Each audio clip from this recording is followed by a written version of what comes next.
Hey guys, welcome back to the channel. Today we're going to be talking about Mandalorian Season 3, Episode 5. We're going to be spoiling it up, so if you have not seen the episode, make sure you watch it first before checking out this video. But before we get started, make sure you hit that subscribe button so we can keep growing out towards 250 subscribers, and hit that like button as it helps us grow in the YouTube algorithm. So let's talk about this episode. Right off the bat, I think this episode was great. It might be my favorite episode of the season so far.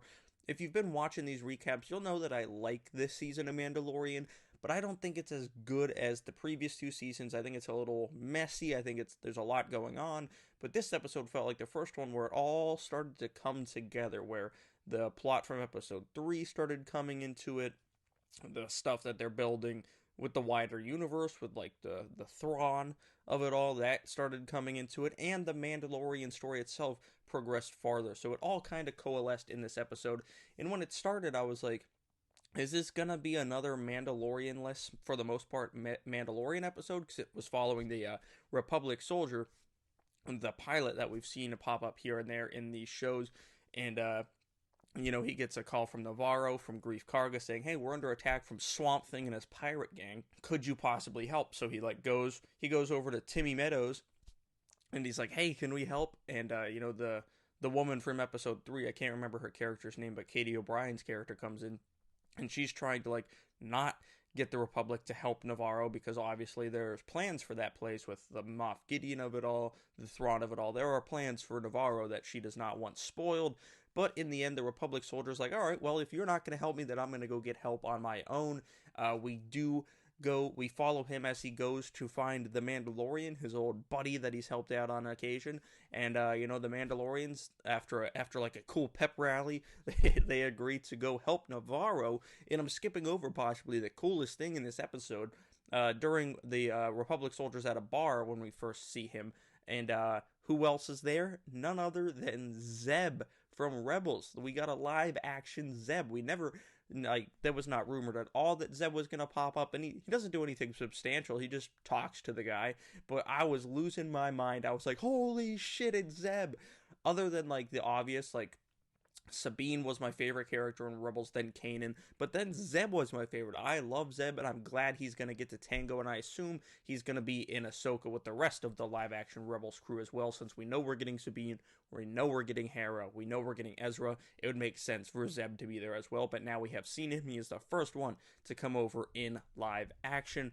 But then, like I was saying, the Mandalorians show up on Navarro, and then the fighting starts. Mando and Bo-Katan are up in the sky fighting. The other Mandos, including Vizsla, are down on the ground whooping ass, blasting fire everywhere, and just going to town on these guys in Navarro. And they eventually take over the town. They defeat the pirates, and Grief Karga is back in control of Navarro. He thanks Mando. Those two are buddies. They thank him, and then the episode ends, and we're back with the Republic soldier. And I was like, what is this? What is going on?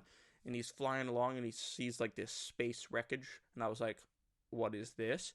And at first, I just saw like a wrecked ship, and I was like, yo, if this is like something from like the end of Rebels, I'm gonna lose my mind. And then he's like, "This is a prison shuttle." So he's like, "I'm gonna investigate." And he sends his little probe droid in there, and it's zooming around, and like, whoa, this is the shuttle that Moff Gideon was supposed to be transported on. So we know someone rescued, or maybe not rescued, Moff Gideon from going to prison, and apparently they used Beskar weaponry to do so, which is fascinating. That opens it up to a whole world of possibilities. Was it the Mandalorians? Was it, Vizsla? Was it Bo-Katan? Or her, is she like, because we haven't seen her guys from the previous season. Are they like working with the Empire for some reason? Was it possibly, I saw a couple people thinking Boba Fett. I don't think that would make sense. I saw some people saying Sabine. That would be cool, but I don't know why she would break, prison break Moff Gideon. But I think it might be something to do with Bo-Katan's people that were following her before. As we know, at the end of the episode, Bo-Katan is kind of accepted as, a very integral part of the Mandalorian community now. She is allowed to walk both paths. She's allowed to have her helmet off.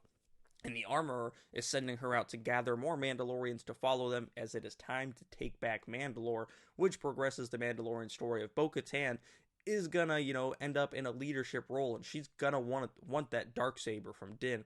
And I feel like in the season finale, the two of them are gonna throw hands, and I'm curious to see who comes out on top, or maybe a third party comes out on top. Vizsla wants his hands on that Darksaber. Maybe Grogu ends up with the Darksaber. We'll have to wait and see. But I thought this episode was incredible. Like I said, I thought it brought in all the side stories people have been complaining about. I thought it all coalesced into the main story in this episode, and it set things up perfectly for the bigger picture with the Ahsoka show, with the end of the episode, and the Zeb cameo, which I thought was great, and I'm so glad I didn't have it spoiled for me, and it didn't leak online beforehand. I thought that was a great reveal, and I hope they do more stuff like that. Like, he doesn't have to do anything major or, like, feel out of place. He's there, and it feels correct. It feels like he would be there, and it was great to see him voiced by his voice actor once again, and he looked incredible in live action.